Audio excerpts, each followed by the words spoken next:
Happy Tuesday, friends. Well, friends, you can never be a victor. You can never be a winner if you keep insisting on talking like a victim.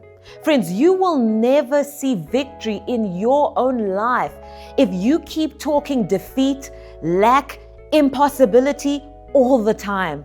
Friends, you can either be powerful or you can be pitiful.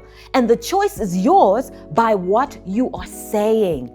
Because, friends, the principle is simply this. You have a say in what you see in your life. Your success or failure in life is connected to what you keep saying about your life over and over and over again. Proverbs 18 verse 21 in the Message, it says this. It says, words kill, words give life. In other words, your words kill, friends. Your words give life. It says they're either poison or fruit. And then it ends this way by saying, you choose. Friends, do you see that? You get to choose. And the one thing that you get to choose is you get to choose your words. And because you get to choose your words, you get to choose your world. And so a long time ago, I didn't realize that I had a choice in the matter.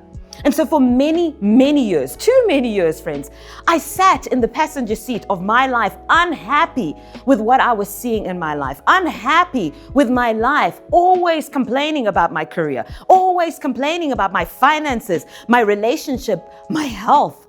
And one day, I grabbed a hold of the principles that I'm sharing with you today, and I made a choice. I decided that if I was not happy with what I was seeing in my life, I had to start saying something different about my life.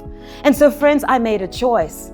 And the choice that I made was I decided to take the victim out of my vocab. I decided to quit talking defeat, to quit talking lack, to quit talking negativity and impossibility. And I made a choice to start speaking like a winner. I decided to say what God was saying about my life. I decided to start saying what God was saying in His Word about my relationships, about my career, about my finances, about my health. And I tell you, when I started changing my words, my entire world started to change. And so, friends, I want to encourage you. Instead of using your words to describe your situation, start using your words to change your situation. Start saying what God is saying. Start saying what God is saying in His Word you can do. Start saying what God is saying you can have, and start saying what God is saying you can do. Friends, you can do it. Always cheering for you. Bye-bye.